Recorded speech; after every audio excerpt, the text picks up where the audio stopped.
Talk. We try to get together on a weekly basis to answer any questions you might have.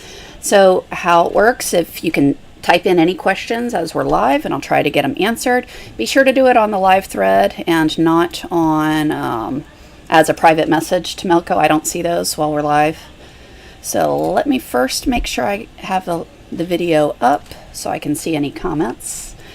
And then we'll get right into any questions.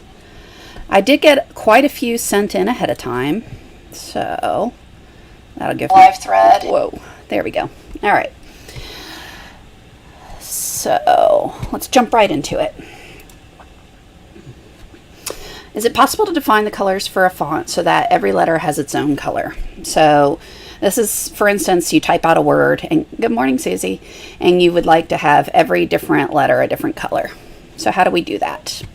So I'm going to go to DesignShop, start a new file, and I clicked on the text. You can also, if you're not aware of this, I'll just point it out. There's these hotkeys you can use to kind of speed up your work. If there's a predefined hotkey, it'll show up here. So instead of going and clicking on the A on the toolbar, you could do Control T on straight down. So let's say I want to do Sam. I'm going to do my whole name actually, so I can say M-A-N-T-H-A. All right. So the colors they wanted were red, yellow, blue. So what you can do is you can do them one at a time. So anytime you want to modify something, you have to select it first. So when I click it on the screen, you'll see a box appears around it. If I try to make changes now, the entire thing is going to change, which is not what we want to do. What we want is each letter to be a different color. So if I want to click on, actually let me change this to green, there. So select the object, then there's these little black X's on each letter. By clicking on those, you can then now notice there's a box around that letter. So from my color palette over here, I can make that red. Then I can click on the next one, make that yellow, make the next one blue. Now, what if I don't want to do it one at a time? Like, I want to do all the red at once. So it's still going to sew one at a time, but if I want to just click it all at once, well, I can do that, hold my Control key on my keyboard, and then click on this.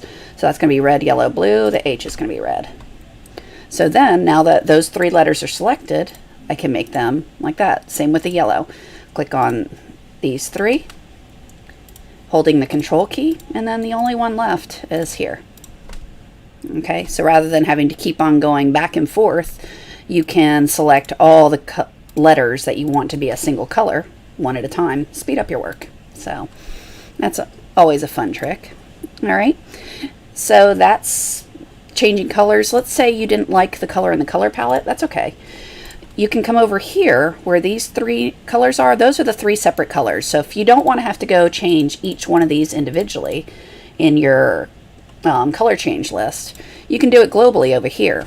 So where the red, let's say you want 1637 instead of 1821. Well, if you right click on that and go to edit color, I can then come over here and type in the other red, and notice it changes everywhere that color was used. It's now changed. Same with the yellow. If maybe I want that to be 1971, that saffron-y color, now it's all that saffron. And maybe I want the blue to be 1842. There. Let's make that one 1924. It's brighter. Anyway, so by changing them here, it's global. Now, you can, of course, do that on this side. So I can come over here and pick all these reds individually and turn them different colors. But notice that took longer than just changing them directly over here. All right. So that was our first question. What else do we have? How do I change a color when it's one in DesignShop and another in Melco OS? So Melco OS is just looking at how you have the machine programmed. So on your thread tree, if when you go into the color change, if you take those spools that are the little dots, let's see. Unfortunately, I saw this. I did not grab the manual. I got distracted earlier. So let me go show you how you do that. I'm going to bring this up real quick. Melco-service. If you haven't been to the Melco service site, it's awesome. So right here, this thread tree is what I'm talking about, but I'm going to go to the advanced interface because there's pictures of what I want to show you there. And let's see, setting colors.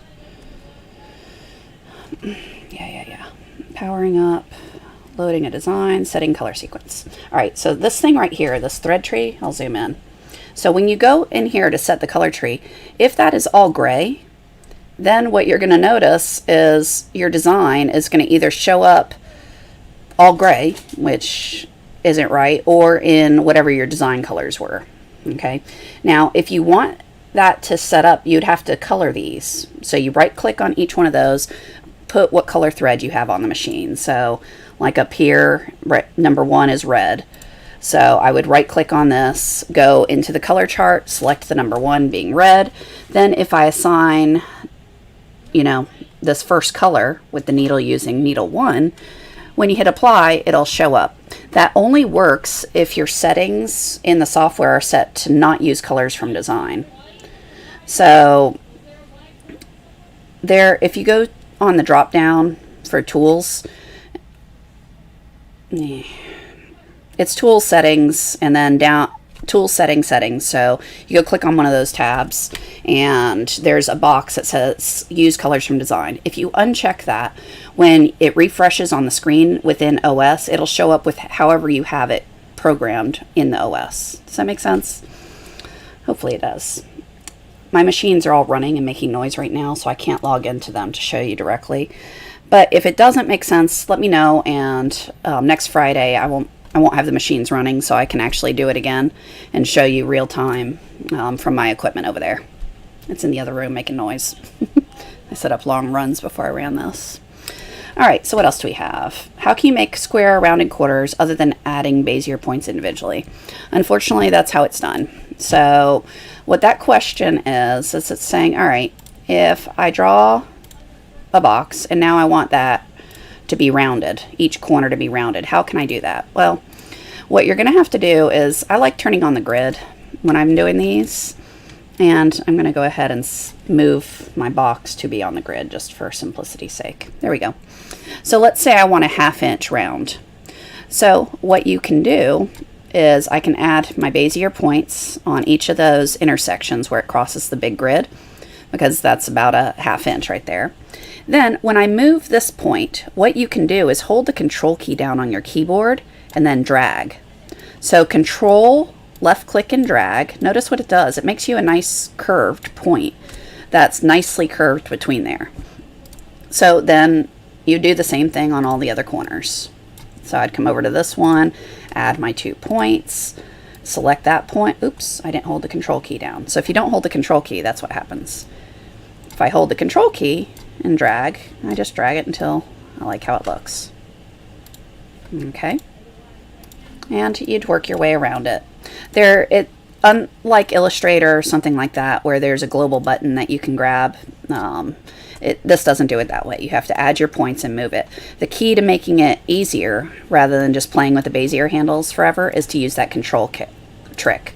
So click your point, hold the control key on the keyboard, left click while that control is still held down, and drag. And that will make a nice smooth arch for you. Okay. All right. I'm a newbie. How can I do this? And I'm going to butcher how it's pronounced. Japanese Shashiko hand embroidery and DesignShop Pro. So that can be done a whole bunch of different ways. So looking at this parallel lines, I'll show you how to do that. You can do them several ways, but in general, this is pretty similar to a bean stitch. Now there is space between each of these little stitches, which you're not going to have when you're using embroidery. But it will look similar if you use a bean stitch.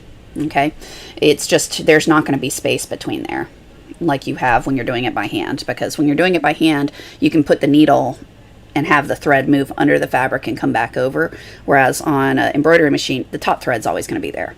Okay, so another comment I'll have here is this kind of looks like it's all multicolored, so that's probably done with a variegated thread.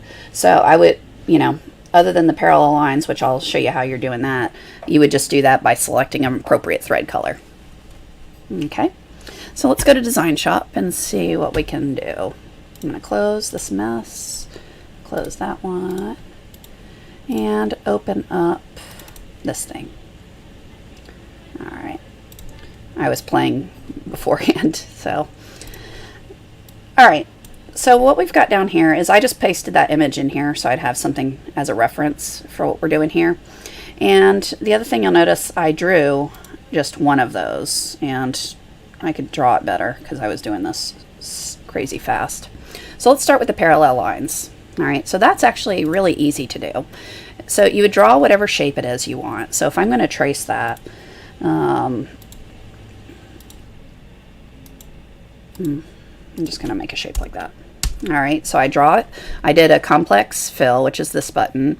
I traced the shape. The next step was add holes. I don't have any holes in this, although technically I guess I have a hole for that flower, for that leaf, but I'm just going to ignore it for now.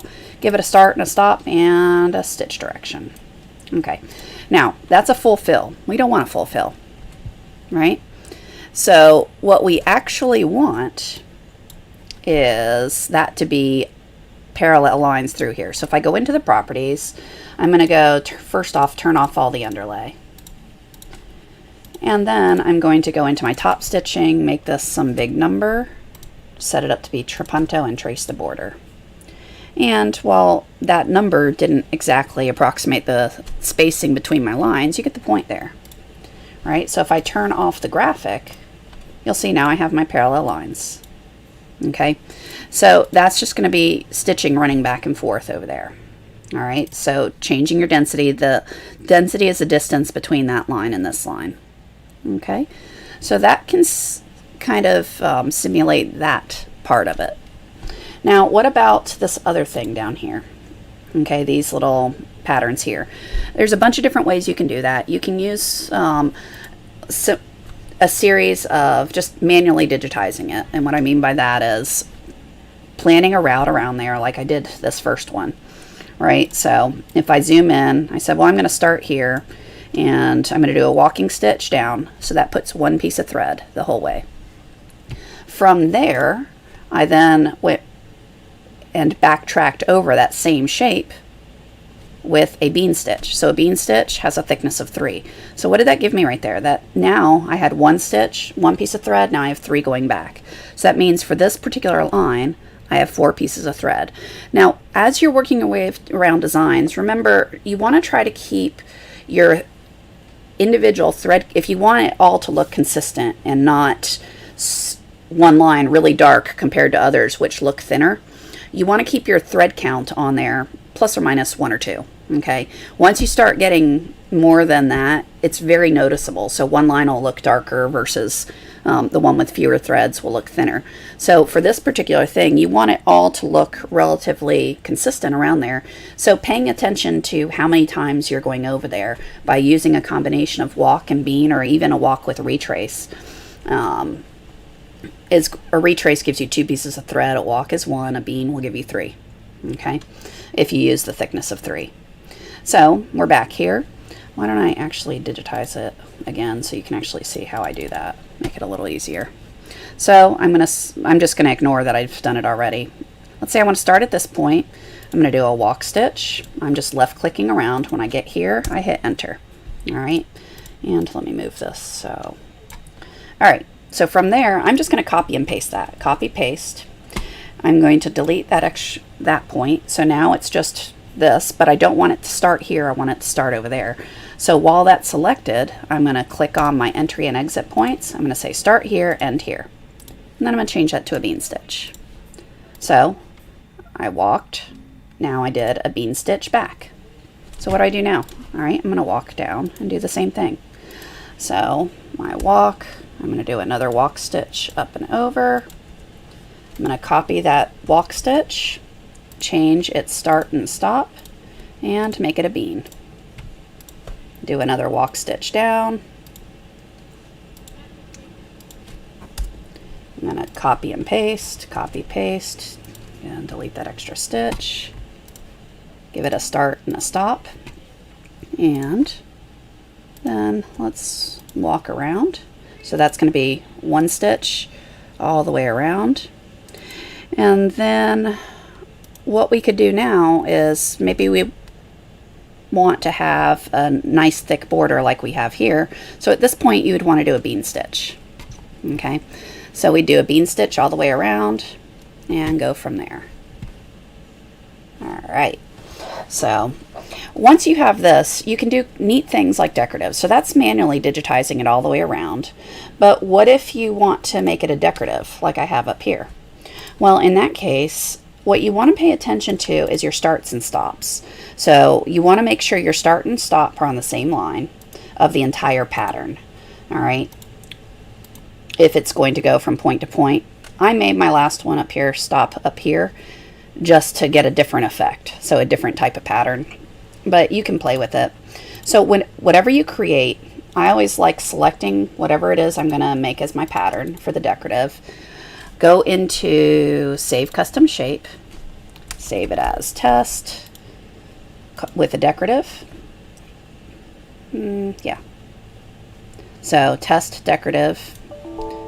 Yeah, I always do this a lot. So then whatever shape you draw as a complex fill, give it a start, a stop, and a stitch direction. Now we're going to change that to a decorative, and let's change it to Test. All right, so once you have your shape drawn, then you can, oops, all right, let's put that back.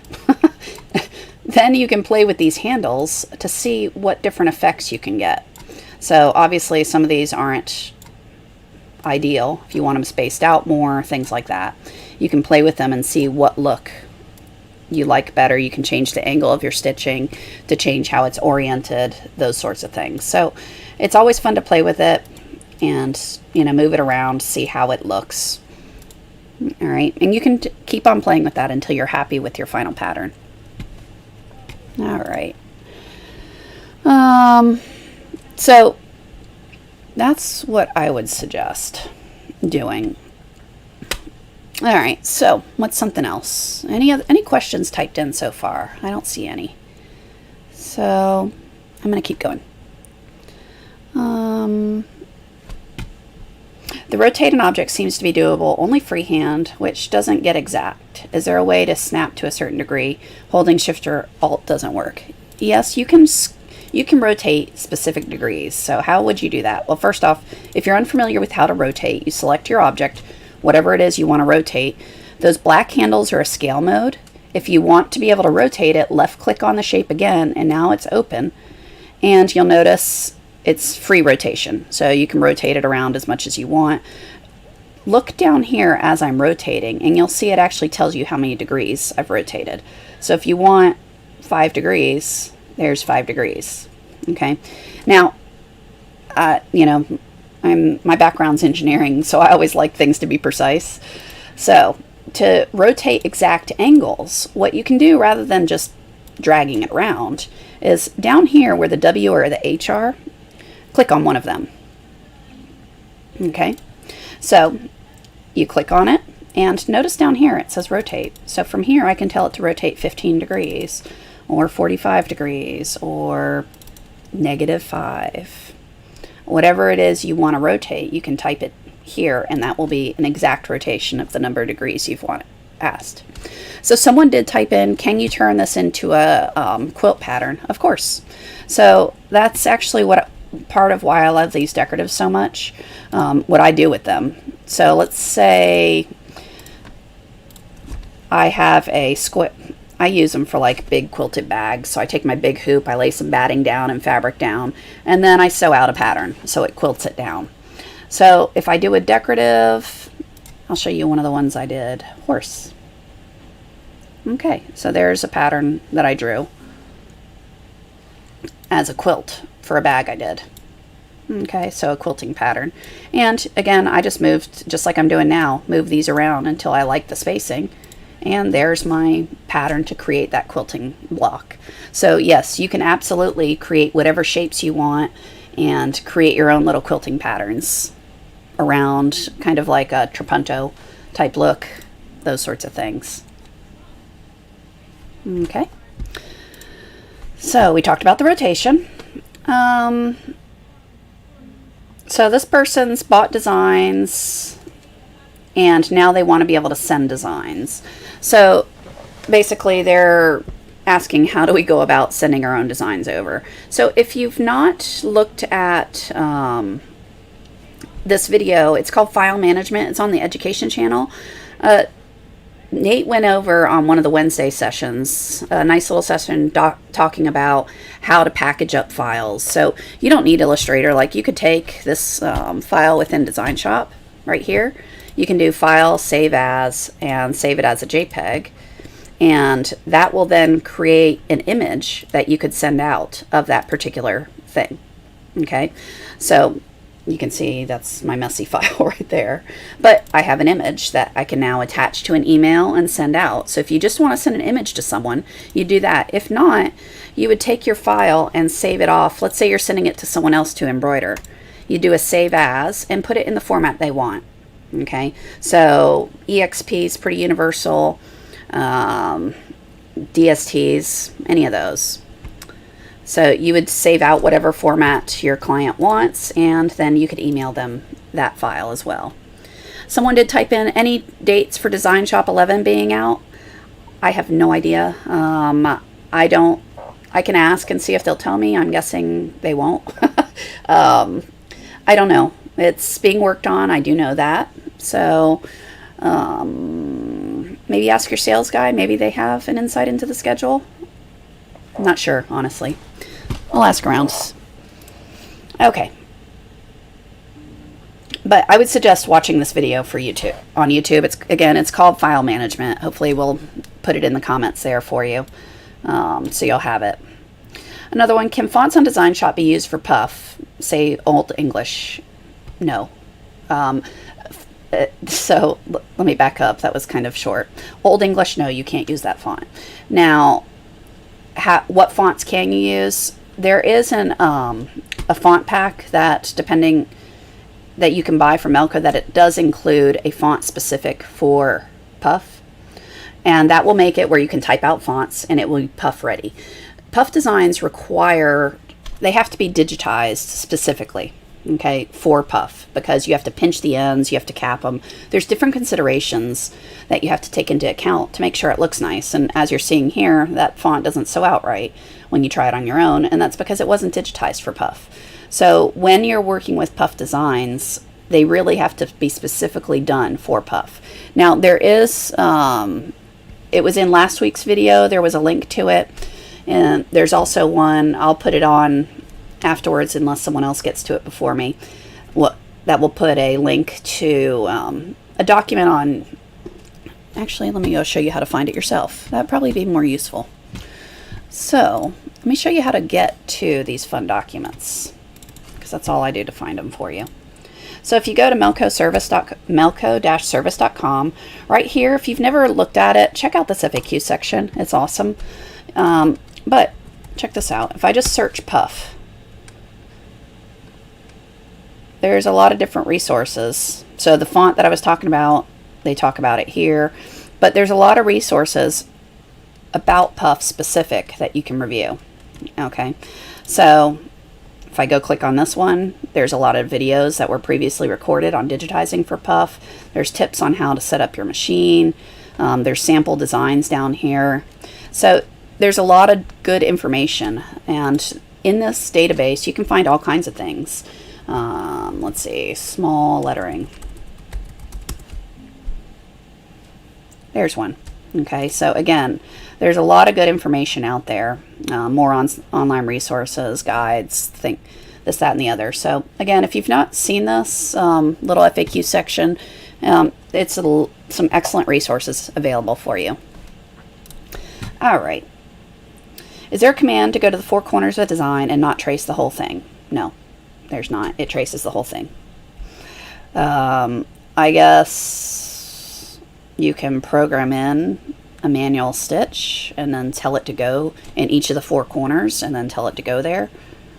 I don't like that idea very much, but I guess that would be a way you could force it. Put in 4 fake color changes. Well, not really fake. They'd be real. You just want to skip them. So advance through them. So that'd be one way you can force it. But again, I wouldn't recommend that. Tips on hooping toddler-sized hats. I've not done a whole lot of them, honestly. So I will ask the team and see if they have any suggestions for you. The best thing I would think is probably using a set of clamps, or would probably be ways to do that, but maybe the back of cap hoop. I'm not quite sure. Let me ask the guys and see if anyone else has some good ideas for that one. I haven't done toddler size hats myself much. From the control panel on a machine, is there a way to go back to origin? No, you can use needles up, and so if you, on the keypad itself, I think I have the keypad in this presentation. Yeah, I do right here. So from the keypad, if you hold the needles button and then do up or down, that'll advance to the previous or next color. So if you want to go back to the beginning, you can just, if you know how many color changes you've been, you could hit needles up, up, up, however many times, or down, down, down, and go back to whatever color change you want. So that would be a way to do it from the keypad without having to run over to the computer. But just to reset a design, no. How to draw a single line with decorative patterns. Okay, wait, a single line as in satin stitches, or a single line as in I want to draw a running stitch of decoratives? I guess I'll show that. So my horse that I have here, let's go open up my horse. So whatever pattern you want to create a decorative for, you would draw it out. All right, and the key to it is to make sure that your start and stop point are on the same line. All right, so this horse literally is just a walking stitch. Run around, and it starts here, it ends there. From there, you right click, save custom shape, tell it to be a decorative, and give it a name. And now when I go draw my line, oh, helps if I choose the pattern, huh? If I change it to decorative of my test, draw, there's my decorative. Okay, so whatever shape you want, you can do that with. So if I turn on my grid and I draw, I don't know, let's say hearts. Ugh, ugly. Ew, it's ugly. I'm sorry. I like tracing things better. Start, stop, stitch direction. I don't like it. Anyway, all right, so I'm going to move the start and the stop right on those 2 points. Right click, save custom shape, test, decorative. Okay, yep.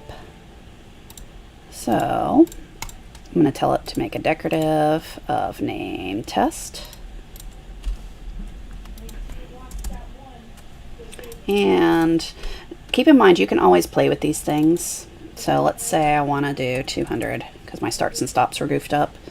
There, now I've got my satin fill stitch decorative. Okay, so you can change the size of your things by playing with these percentages in the properties. So of your decorative, if you select it, right click, go to properties, or double click on it.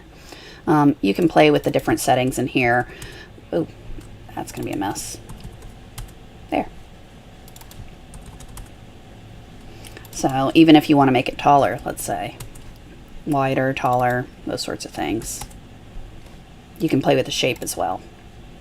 Okay. All right.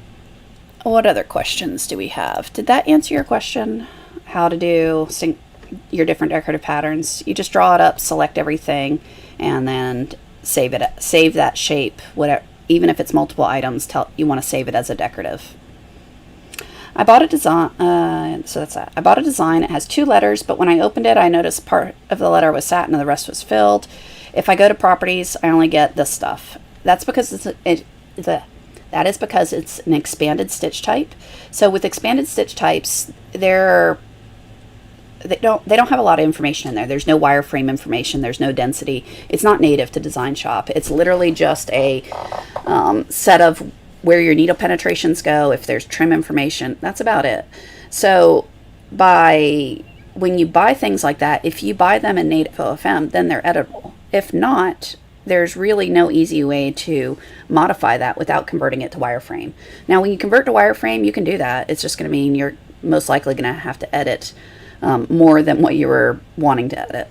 The easiest way when you buy things offline is to talk to the original digitizer and ask them if they can change it for you. Or if you're sending it out to be digitized and you get it back, ask for native OFM. Okay, that way you'll be able to modify it within DesignShop. So, yeah, I don't have the top stitching. That's because it's expanded. So those are all the questions that I had sent in ahead of time. So, any other things that you'd like to talk about before we call it a day? Let's see. I don't see any typed in on the comments. I wonder if I can get to the YouTube comments. I usually can't see them until after the fact. While I'm waiting, I'm going to quick look and see if I can find them.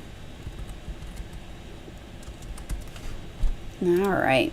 Again, remember you can always send in questions ahead of time to applications@melco.com. You can type them in on the feed. Ooh, hey, I found them. All right, so I don't see any YouTube comments.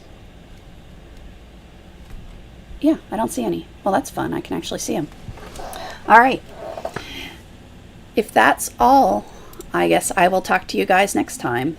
I hope this was helpful. Remember, type in any good sources for native Melco designs to purchase. You can find some at Dakota Collectibles.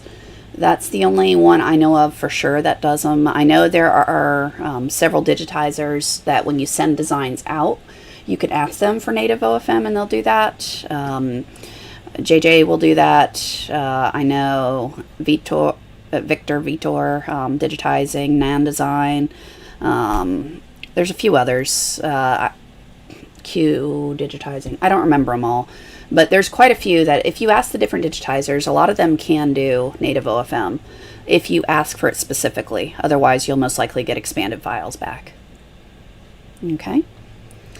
All right. Any other questions? You're welcome, Lori and Connie. All right. Well, I guess I'll call that a day then, and we'll be back. This is Thursday, so next week I'll be on Friday. So we'll cover any questions you have next week. Type them in on the comments on this video, and I will review them before I start next week's to answer any questions. So hopefully that helps out some. So have fun sewing, and have a great weekend, everyone.